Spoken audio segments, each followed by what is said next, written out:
In the Atacama Desert, no flowers bloom, no insects buzz, no rain ever falls. This is the driest place on Earth.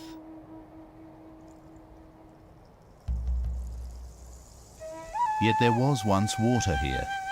The fretted hills speak of downpour and of deluge.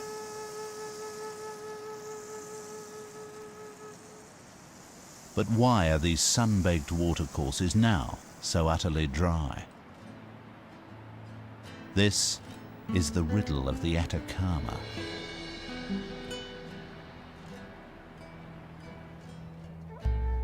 Stretching down the western side of South America, Chile is an extremely long, narrow country. In the north is the Atacama Desert. It's confined by the Pacific Ocean on one side, and on the other, the mighty Andes Mountains. Here, beside the Atacama, nestled on the roof of the Andes on a great high plain called the Altiplano, there is water, and there is life.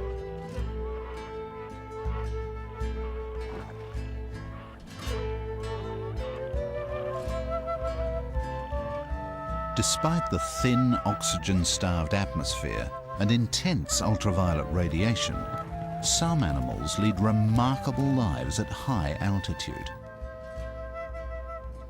In stark contrast, less than 120 miles from the mountains is the desert's western border, the Pacific Ocean.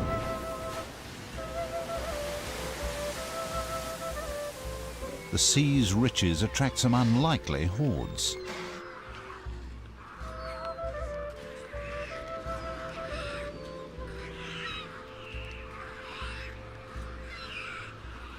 Yet even within sight of this zone of plenty, there exists a completely different world.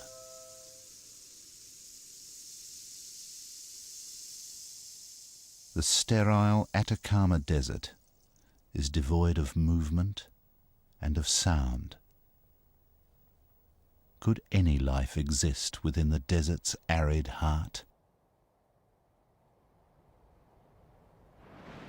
The spell of silence is broken by air that sweeps down from the Andes. The fierce desert heat spins the cool air skywards.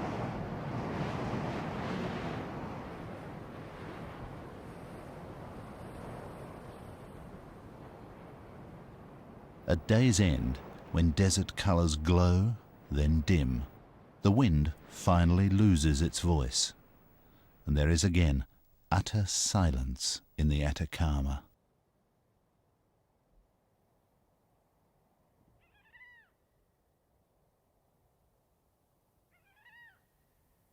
Then, from the dark wilderness, eerie, unearthly cries can be heard.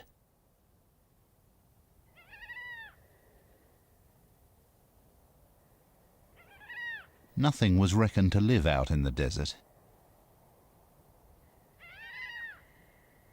Nothing, except the gulls that were recently discovered here. Each night, some fly more than 60 miles from the sea.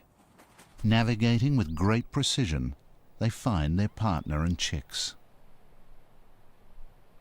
The pair change over quickly. The nesting gull takes off to the ocean, while the homecomer serves supper.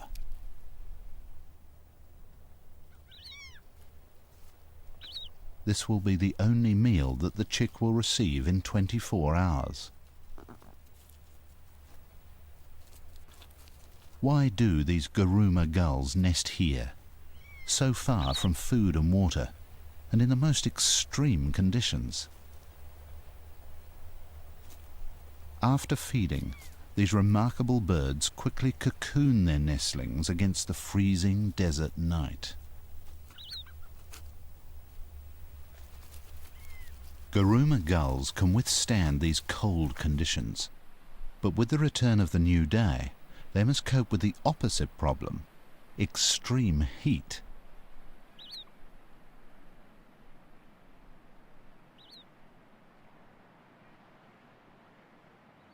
As the morning temperature soars, they pant like dogs and fluff their feathers to circulate air close to the skin. Nesting birds stand umbrella-like over their eggs. They may withstand the heat, but their unhatched chicks are fragile and vulnerable. A parent will constantly regulate its brooding routine throughout the long day.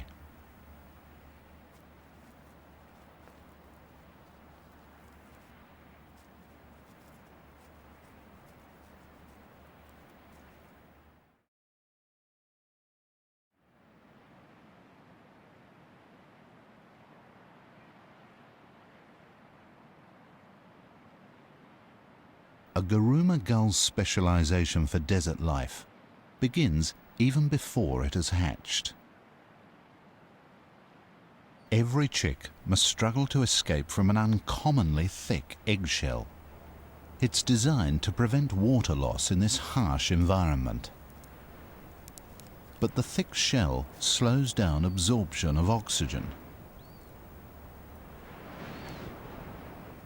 As a consequence, each chick develops slowly, spending more than 30 days within the egg, the longest of any gull.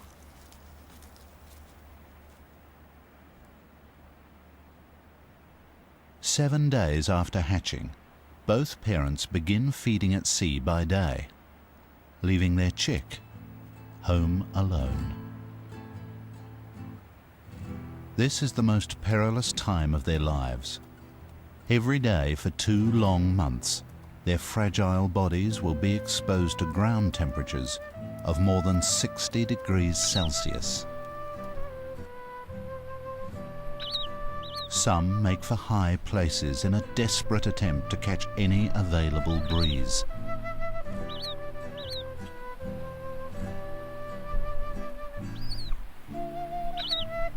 Others use whoever or whatever they can as sunshades.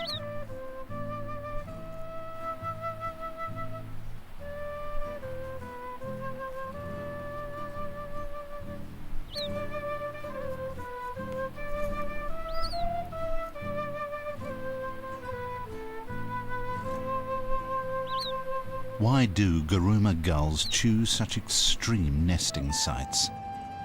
Some say it is a memory of a desert that was once covered by ancient seas and lagoons, and that gulls have never abandoned the nesting places of their ancestors. Others say they nest here for safety. No predator is likely to risk hunting in such a vast and hostile place.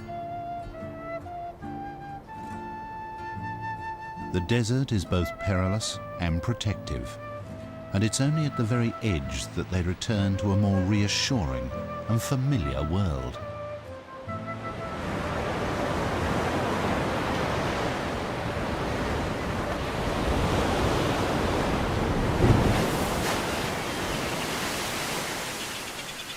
The contrast between desert and ocean could not be greater. Guruma gulls go fishing in one of the richest seas in the world. Their existence in the desert is only possible because this ocean explodes with life. Millions of tons of anchovies and other small fish shoal off the coast of Chile.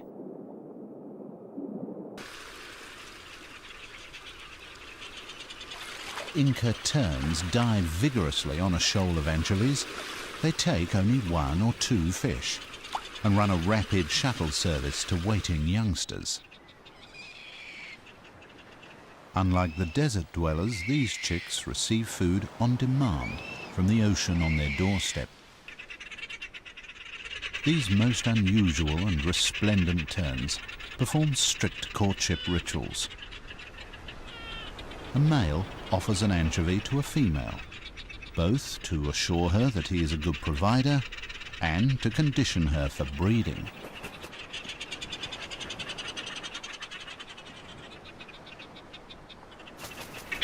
Like brightly attired courtiers in a medieval pageant, they bow appeasingly. And only when due ceremony has been observed is the mating ritual completed.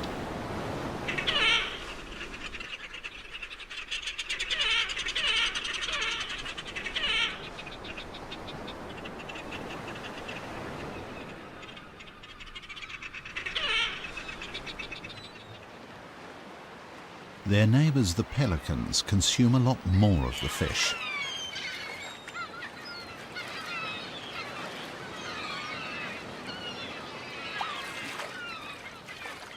Pelicans can scoop up to 7 pounds of anchovies in their throat pouches.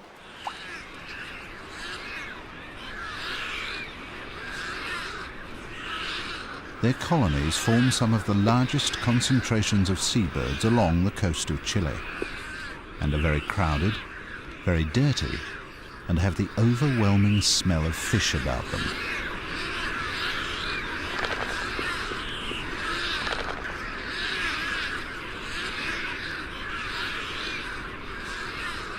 To prevent soiling and infection in a place of filth and parasites, even large chicks lack feathers, looking more like strange prehistoric reptiles. Lunch today and every day is part digested anchovy gruel.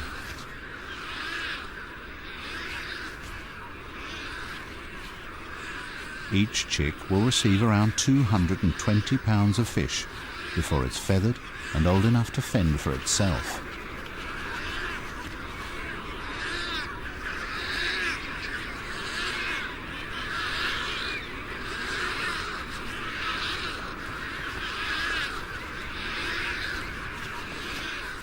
The same feeding frenzy is taking place among 20,000 other pelicans, and of course among all the other seabirds along the coast.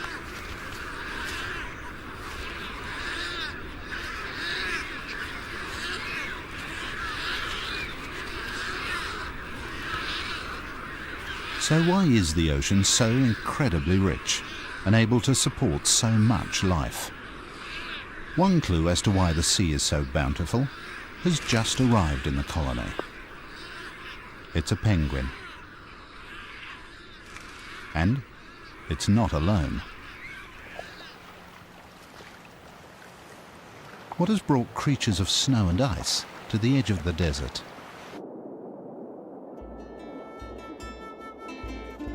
The answer lies in their name, Humboldt penguins. They're here because of the exceedingly powerful Humboldt current. Flowing all the way from Antarctica, it brings great riches.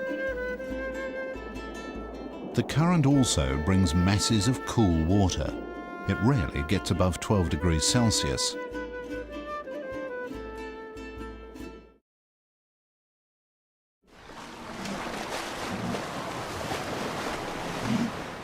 Sea lions, like penguins, can swim in the cold water whenever they overheat.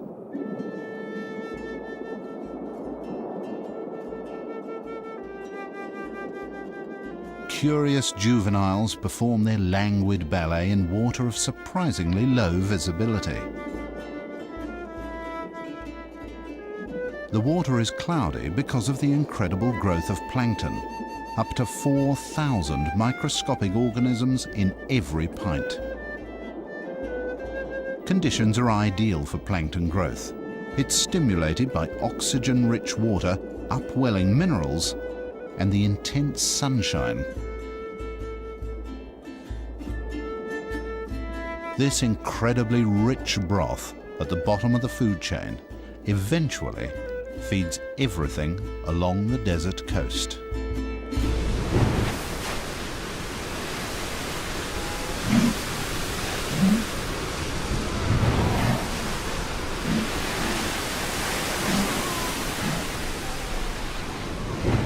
But the cold Humboldt current alters conditions above the waves as well. The air above the colony is 10 to 15 degrees cooler than expected at this latitude.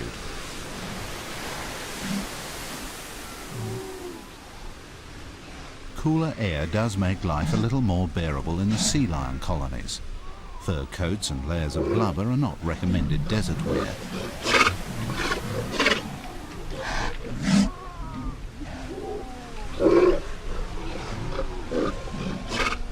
But if the air is not cool enough, then there's always the luxury and relief of the Humboldt current. And it's out over the cool ocean that one part of the riddle of the Atacama can be solved. At these latitudes, there exist permanent high-pressure zones generated by dry tropical air. They prevent any clouds bearing rain from reaching the land. However, the air above the Humboldt Current offers some relief.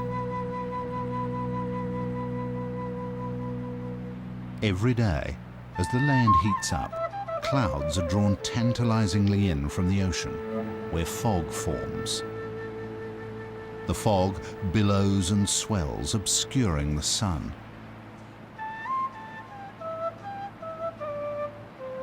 In northern Chile, this fog bank is known as the Camanchaca.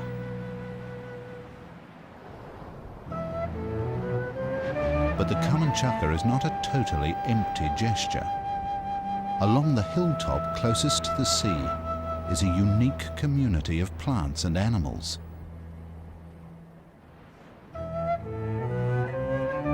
All live on the very edge of life.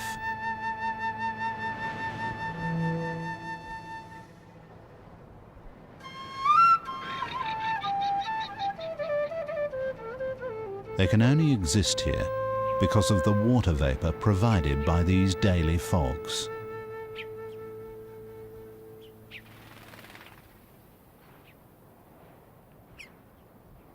Moisture may condense on lichens or the spines of cacti.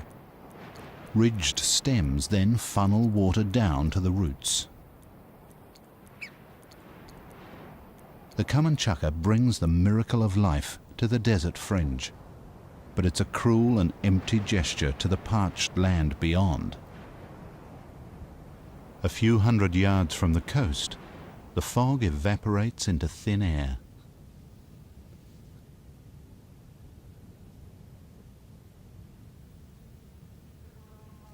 These large South American camels, guanacos, aren't confined to this coastal fringe of life, but some of the plants they feed on are. Guanacos survive on this tough plant material. For water, they will suck lichens like a sponge. The cacti that survive with least water are barrel cacti. On the extreme edge are those that bury half their barrels into the earth to help reduce moisture loss, and they also religiously face the noonday sun to minimize the area exposed to its harsh rays. They mark the edge of the desert, the edge of life. The desert extends southward for more than 600 miles. Always there is a coastal fringe of life. Closer to its southern boundary, a little winter rain assists the fog in growing larger cacti and allows larger animals to gain a greater foothold.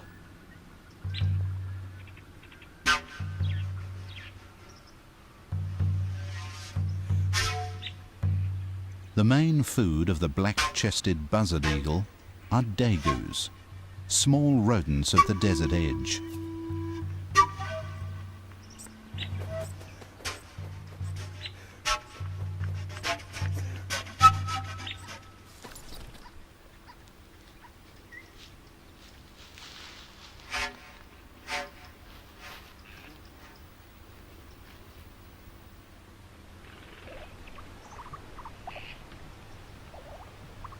Dagoos control buzzard eagles' survival through their breeding abilities.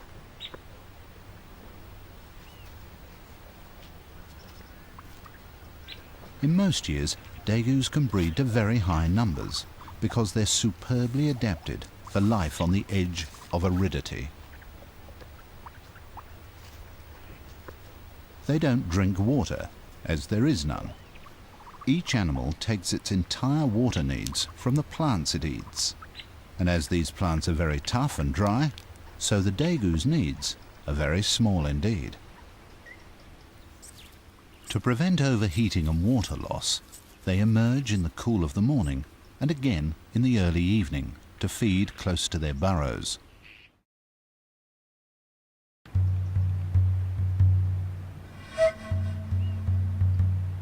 The buzzard eagle has a large feeding range.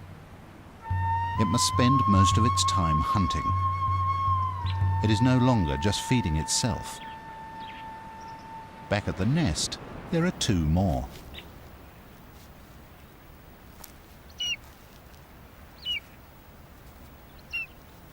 One chick is clearly stronger than the other, but there is a harsh survival logic in its aggression.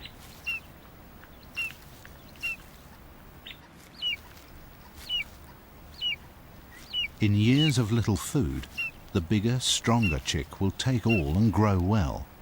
The weaker will eventually die through stress and neglect. The alternative is for both to weaken and possibly die.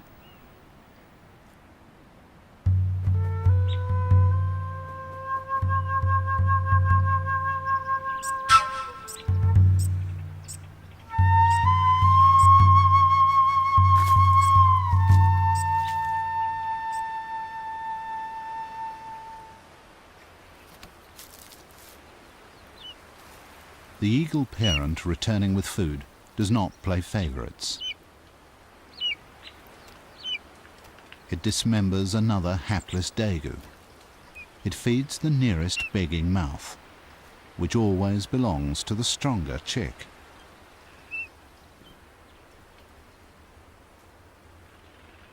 The fortunes of predators may be linked to their prey, but ultimately everything depends on the daily fogs of the common chukar. This desert fringe has a surprising variety of animals.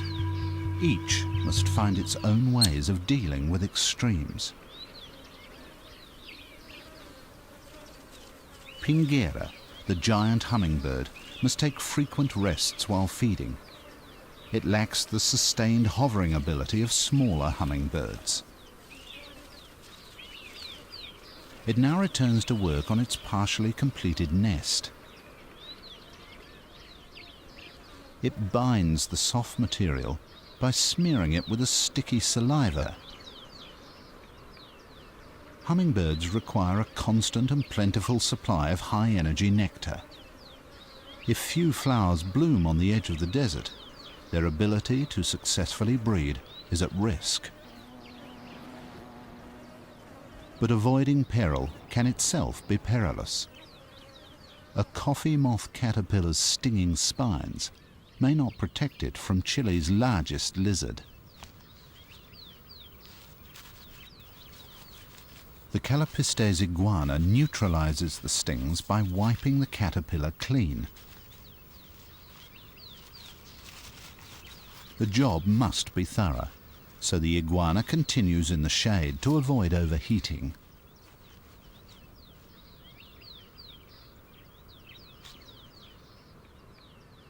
But in the constant balancing act of hunger versus risk, some food remains permanently off the menu.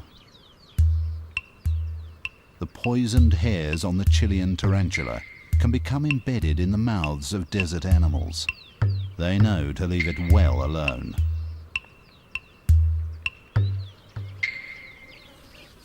Pinguera stays out in the midday sun. She's hunting insects on the wing.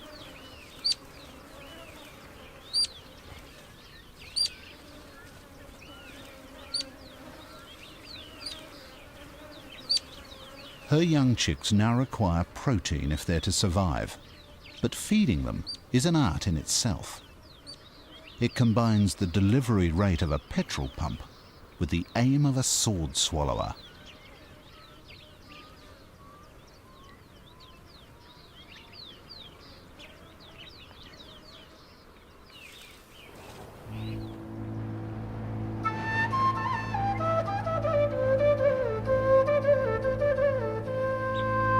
Near the southern edge of the desert, where coastal hills are a little higher, the daily common chukar creates its ultimate gift, its greatest contrast to the desert. Here, incredibly, a rainforest looms out of the fog. The high hills catch just enough fog to grow a few tiny forests, which are known internationally as great wonders of the botanical world. Trees and shrubs capture 6 times more moisture than the lower slope nearby. Branches are draped with epiphytes and mosses, and the air is filled with the pungent aroma of humus.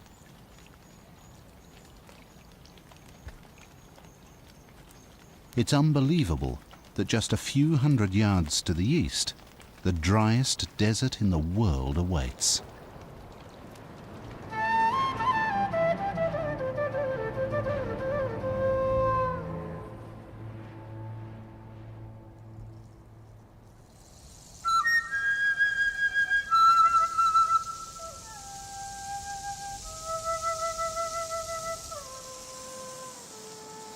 In the millions of years since rain filled the watercourses of the Atacama Desert, this wilderness has proved a highly effective barrier to the movement of wildlife. For many thousands of years, however, one species has repeatedly crossed the desert and left clear evidence of its passing.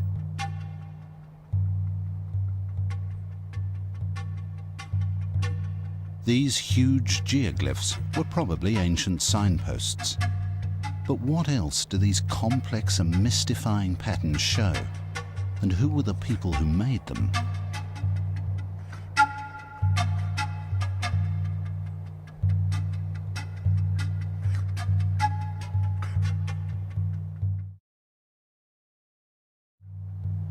Closer to the mountains, in valleys where a little water brings a splash of green, there are caves. In them lie the remains of peoples thousands of years old.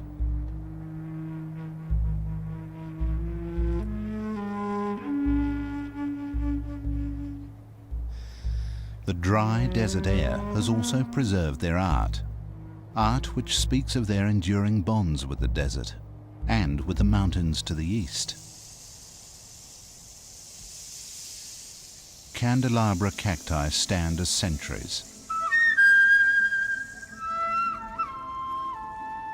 Beyond them, mountains rise to the Altiplano, the high plain.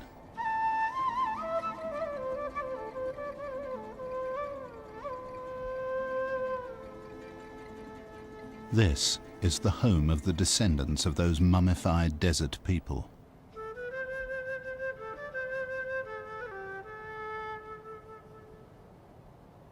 Every morning, an Aymara herdsman greets his gods.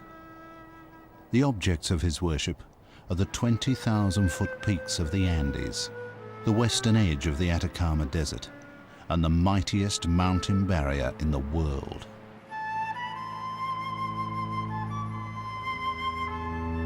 The mountains are flanked by scores of active volcanoes, ominous and potent indicators of mountains in the making.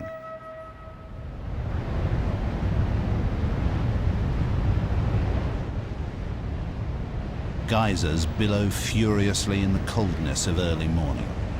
They are born of intensely hot rocks close to the surface. Far below, continental plates collide, forcing these young mountains ever skyward.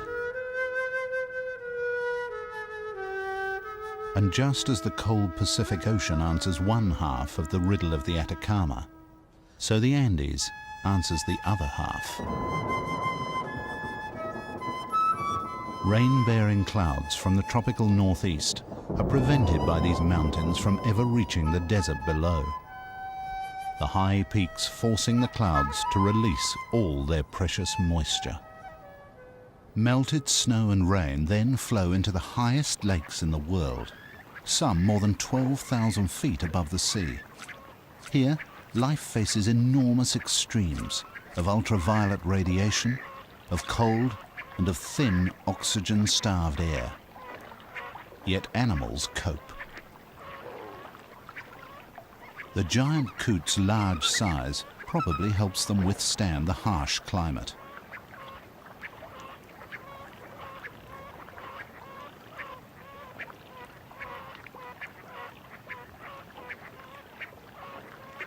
Whenever lakes are ice-free, the birds will gather large quantities of weed to construct huge volcano-shaped nests. But giant coots have yet another all-consuming passion.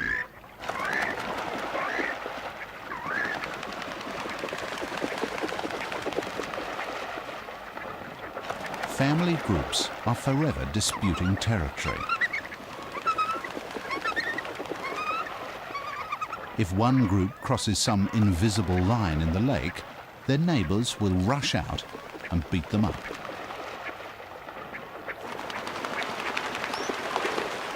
Neither group ever wins the war. The only concession is an uneasy truce. Until next time.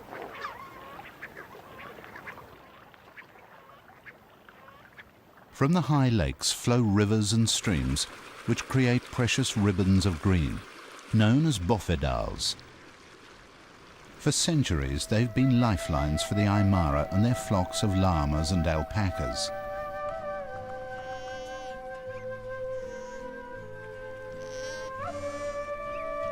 These South American camels have ensured the survival of communities in the Andes. Llamas are beasts of burden. The shorter alpacas are bred for their fine hair.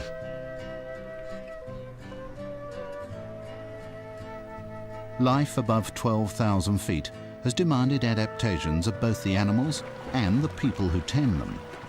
The blood of both contains high numbers of red cells to extract maximum life-giving oxygen from very thin air.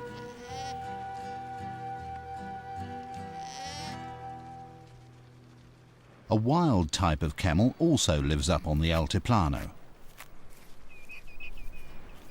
The hair of the vicuña is the finest natural fibre in the world. It was more highly valued than gold, and the desire to possess it very nearly led to their extinction. Their numbers continue to recover. It's breeding season. A male drives off the bachelors that have come too close to his harem.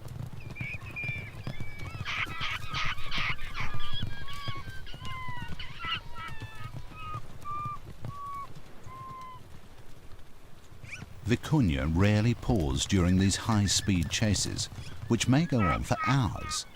With little oxygen to sustain them, their stamina is extraordinary. The territory holder concentrates his attacks on the leader of the group. The tactic works. The bachelors lose their resolve and drift down the valley, away from his territory.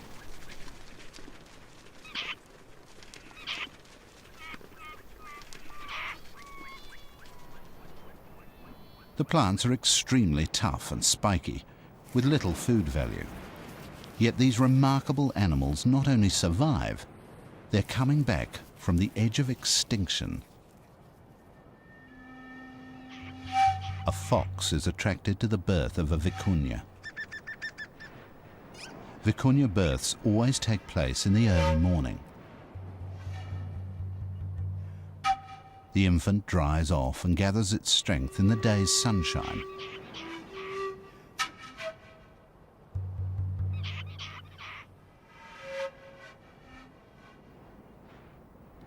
However, with the mother in attendance, there is no chance here of a meal for a hungry fox.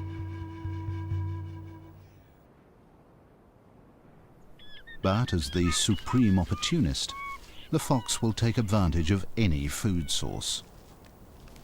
These qualities have enabled it to prosper in all of Chile's extremes.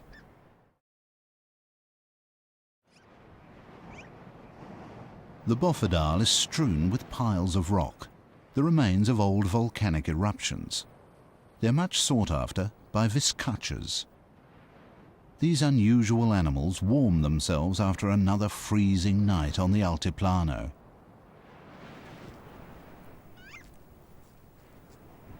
Though vizcachas look and behave like rabbits, they're only distant relatives. They're far more closely related to the Andean big-eared mice, with whom they share the rough grass and the dangers of the bofedal. Viscachas and mice, by feeding side by side, provide each other with a survival strategy, an early warning system.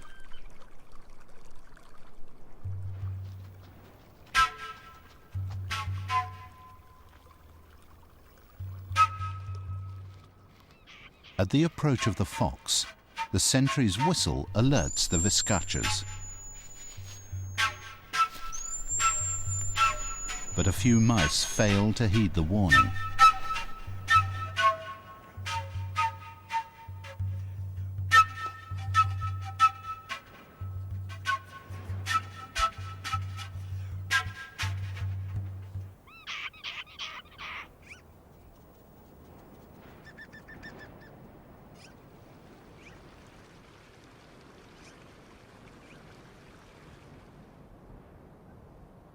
Rivers and streams continue their winding journeys through a maze of hills towards the desert. Most will never make it. They end in large basins.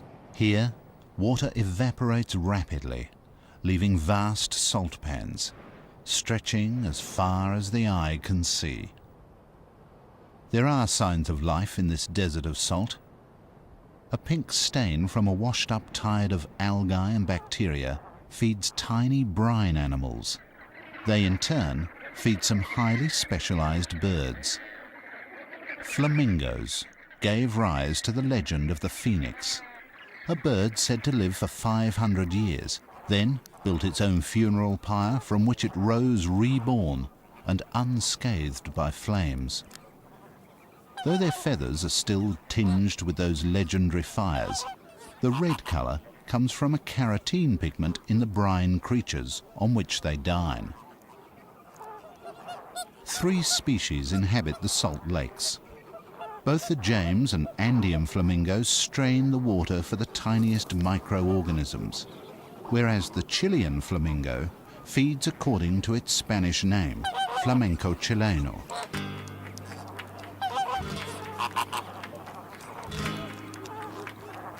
The flamenco dance stirs the mud to release brine shrimps and fly larvae.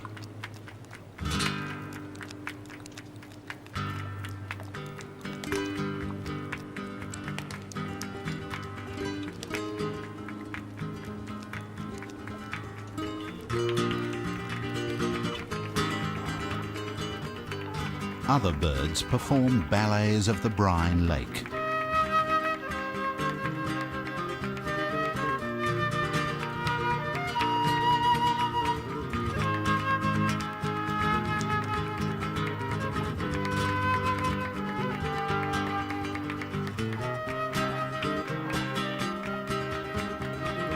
Wilson's phalaropes come all the way from North America to feed at these salt lakes in the desert.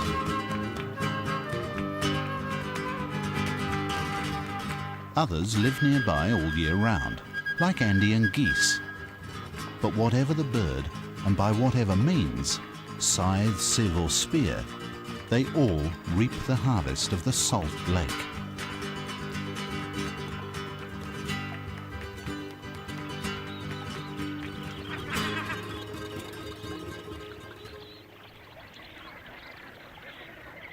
Flamingos build nests in large colonies on the salt pan, but each species keeps to its own area, and each pair to its own mud stack nest.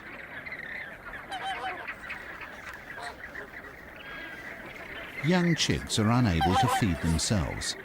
Instead, their parents feed them a blood-red secretion similar in composition to mammalian milk. Flamingos are highly adapted for life on the salt pan. Not only must they cope with extreme heat, but also with the highly caustic salt.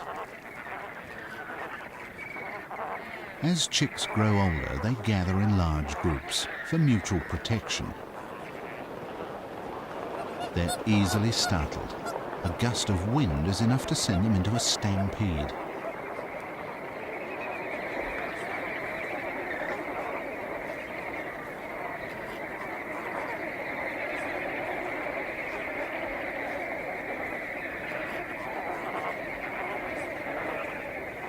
These flamingos are true survival specialists. They overcome the heat of the driest desert in the world, where the rules of life are brutally simple: adapt or die.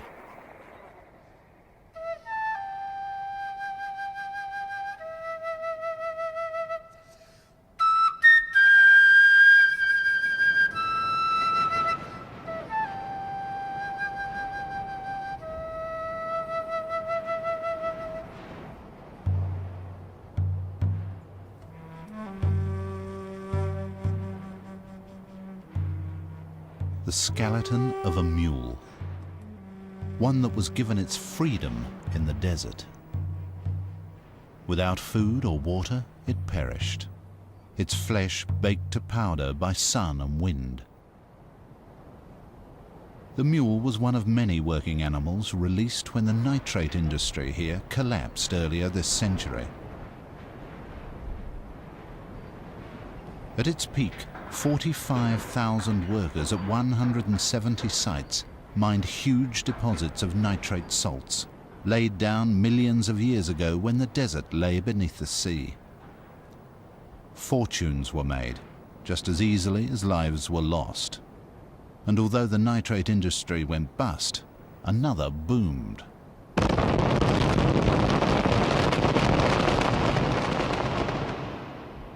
The largest man-made hole in the world at Chuquicamata has been created in the search for copper. Up to 2% of the rock is pure copper. This is the desert's buried treasure. Copper remains the biggest contributor to the Chilean economy.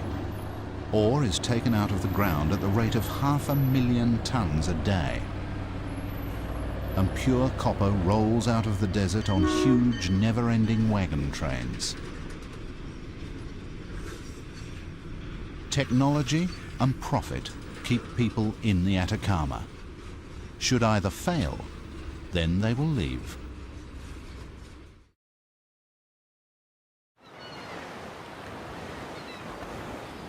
Bulk carriers wait like ghosts in the fogs of the Camanchaca.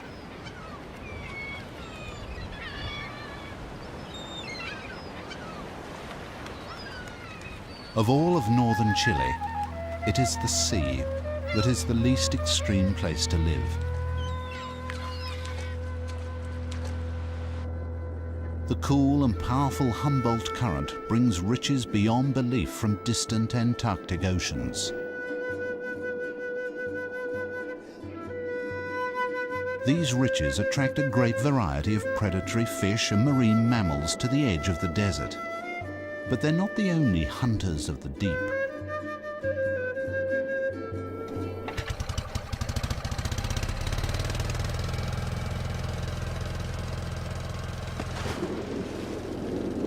On one hand, factory ships take 2 million tons of anchovies from this coast each year.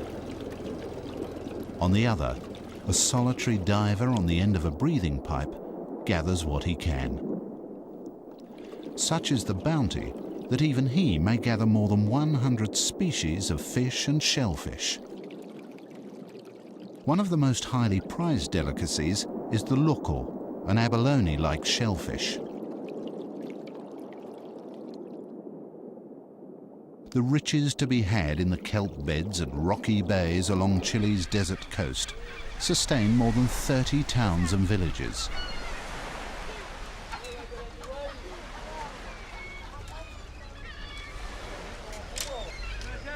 This is not commercial harvesting of the sea by factory ships, but small-scale fishing to feed local families. In this way, the needs of the people are no different to that of pelicans or sea lions or penguins. All rely on the bounty of the sea, but that great bounty is balanced on a knife edge. The riddle of the Atacama is explained by a weather machine out beyond the coast. But the weather can sometimes give a twist to that riddle. All creatures that make a home along the coast of Chile live on a border of extreme contrasts. On one side of the shore, there is immense richness. On the other, there is only poverty and sterility. But in some years, the parched desert has its revenge, and the sea becomes as barren as the desert. In the years of El Niño, a reversal of weather patterns and ocean currents transforms the sea. It is warm, clear, and there is little plankton. Without plankton, there are no anchovies, and without anchovies, the birds disperse or die.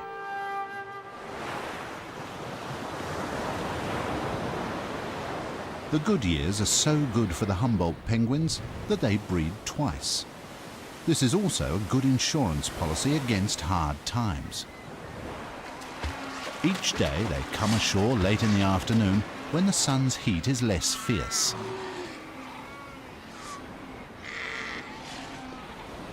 But once ashore, they face the problem of life on a bountiful and popular beach.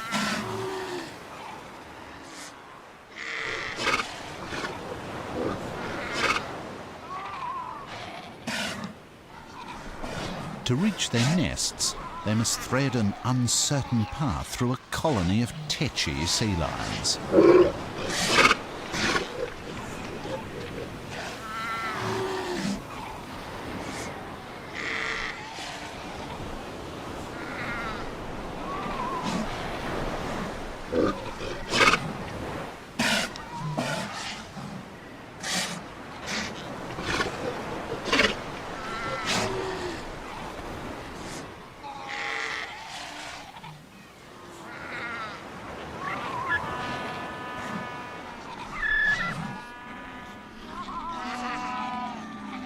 Mission accomplished. But now come the energetic rituals of greeting one's family.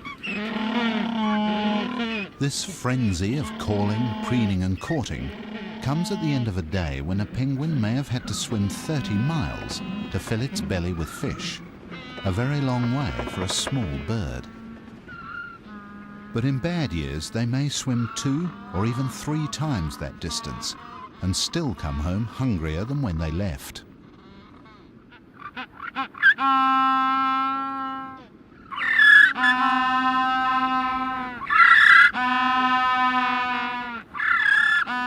But on the whole, Humboldt penguins have made successful, if rather hectic, lives for themselves, next to the ocean current of the same name.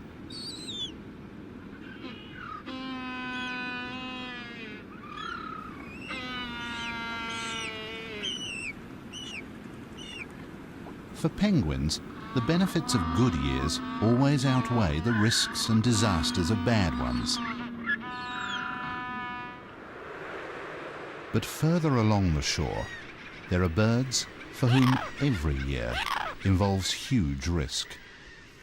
Guruma gulls live constantly balanced on the edge of survival.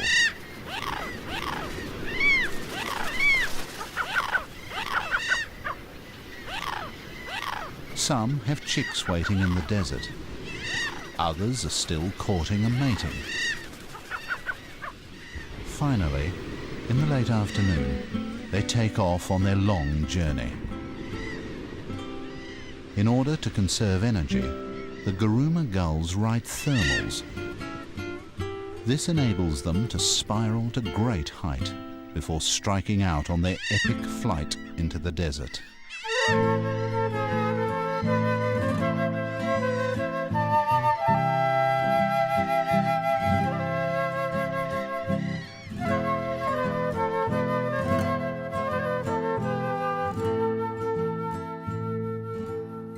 They alone choose to raise their young in the middle of the driest place on Earth.